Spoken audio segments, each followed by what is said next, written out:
This is Carl from National RV Detroit. I'm going to walk you through this 2019 Wildwood travel trailer. I got a right angle. And the model number would be 27REI. So this is a how-to video. I'm just going to show you some of the features and how they work, okay? Yeah. So we'll start here at the tongue. You have obviously battery and 2 LP tanks. You have a power tongue jack. And you have an override. If it fails for any reason, you can unscrew that cap and use a ratchet and some sockets to get it hitched or unhitched, no matter what. So you can always operate it manually if you need to. Let's see what else. We have your water heater right here. So this works on both gas or electric. Let's see here. Let me get up there. My camera work there. You have a rocker switch right here, as you can see. That controls this electric heating element. There's water in the system now, but keep in mind, never run the water heater without water in the water heater tank. So you're all set now. There's also a switch inside for the gas burner. I'll show you that when we get inside. Okay. Now, let me walk around to the other side for 1 second. Kind of got ahead of myself a little bit.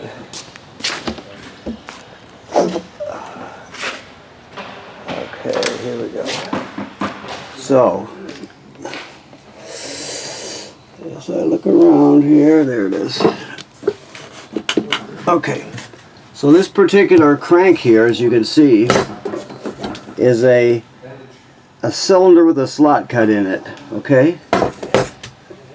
The reason you would want that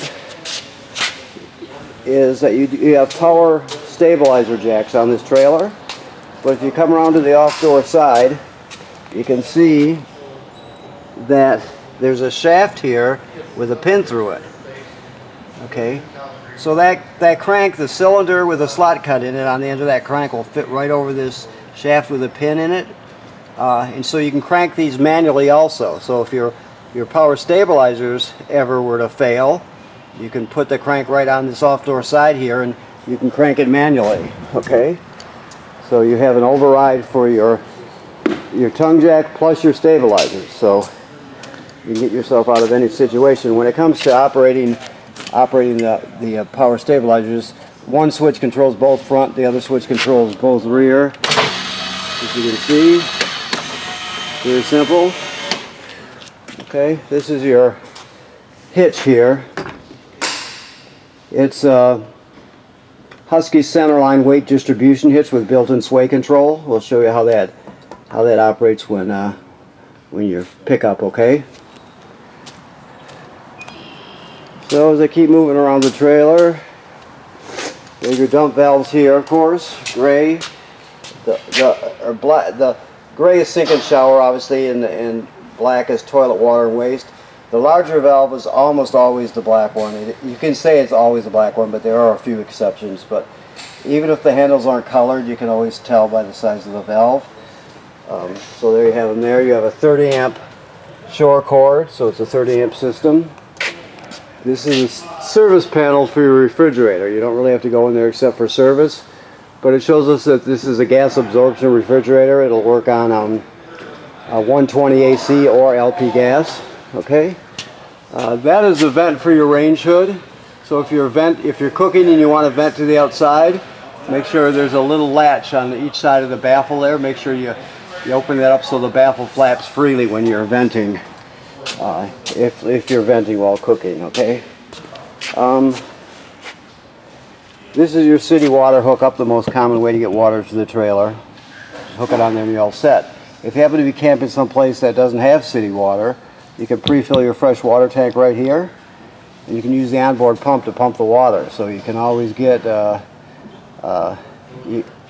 even if you don't have city water, you can pre-fill the tank and all the plumbing will work as though you have city water. So you have 2 options there. Cable and satellite through right there. You have a housing for a backup camera, so this is prepped pre-wired for a Furrion backup camera kit. You can always add that on. Okay, make sure while we're looking up, you make sure you inspect your roof on a regular basis to make sure there's no damage caused by low branches or road debris or anything like that. This is your rear stabilizer, of course. Okay. You have an awning on the slide room and another awning on the door side wall. Okay. So let's go inside and take a look. First thing is we come inside, you see that this has a, like all trailers, it has a power converter right here. This power converter converts AC to DC power. So, while you're plugged into shore power, you have regular circuit breakers, AC circuit breakers like you'd have at home. They're all labeled. Then the power is converted to 12 volt DC on this side, so you got 12 volt DC fuses and they're labeled. So it's a power converter, converts AC to DC, and it's also a battery tender, so it'll sense how much energy your battery has, the one on the tongue, and it'll keep it charged when you're, as long as you're plugged in, it'll send energy up there and keep it charged, okay? So that's the power converter. Let's look at the control panel here. Slide room and awning. Remember, you have two awnings, one on the slide out and one on the wall. This I would say was the slide out, and the other one for the wall is right here. It's the second slide out. Never leave the awnings out unattended. If you're not going to be at the campsite, roll them in. This is for your slide room also, so two slide rooms, two switches. Lights, this is to turn your water pump on. Remember, the water pump is used to pump water out of the fresh water tank. If you don't have city water, it's also used to winterize the trailer. And to light your water heater on gas is right here. There's the default, or the fault. And I showed you the switch on the lower left hand corner outside, which is for the electric heating element. And this is for the gas burner, obviously. And your levels here, okay? They graduate up in 1/3 increments. Furnace is self-explanatory. You just hit the mode button and keep hitting it till you get to the mode you want and choose it. I mentioned this is a gas absorption refrigerator, so it's on right now and it's on auto. I don't know if you can see that, but auto is the way to go. Auto means basically auto electric. It always seeks out 120 AC and uses it when it finds it. If it can't find it, it'll automatically light on gas, right? Or another illustration is if you all get up early in the morning, you all take off for the day to go adventuring. It's a hot day. A few hours later, you have a power failure at the campground. Well, this will sense that you have no AC power at the campground, and it will automatically switch over to gas so you don't spoil your food. So generally speaking, auto is where you're going to have it. The other thing to know is to set your temperature. You use this thing called a thermistor here. You can see the wire goes up into this clip right here. You want that up as high as it goes. I mean, if it starts to frost up, if you're going camping when it's cooler out, well, you can back it down. But generally speaking, up all the way. You can see by that sticker there, it shows you the higher you go, the cooler it gets. Okay. That's your range hood. I showed you the vent on the outside. You always want to open that up if you're venting to the outside. This has a sparker to light it. You just turn it on, spark it till they light. Yeah, it's that simple.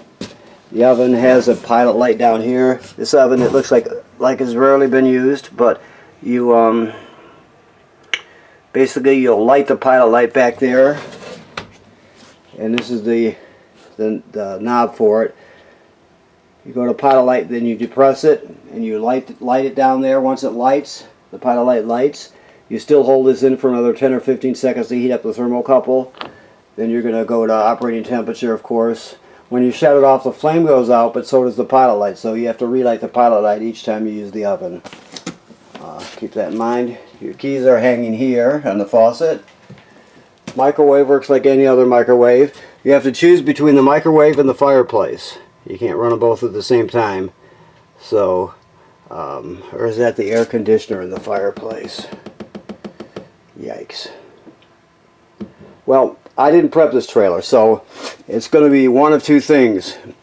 There should be another sticker here. This other sticker either says microwave or it says AC. It probably says AC, now that I think about it, because you wouldn't want to run the fireplace and the air conditioner at the same time anyway. So keep that in mind anyway. It's set right now. It's set for the summer. You don't need to run the fireplace, so you're all set there. Fireplace has a remote, as you can see, and it is a timer. You can set the fan. It's a space heater. You know, you can set the crystals to different colors, that sort of thing.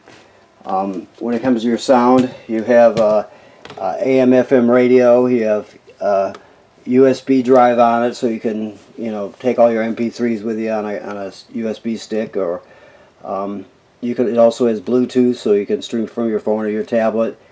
It's different speaker zones outside and inside the trailer, so it does everything you need and then some.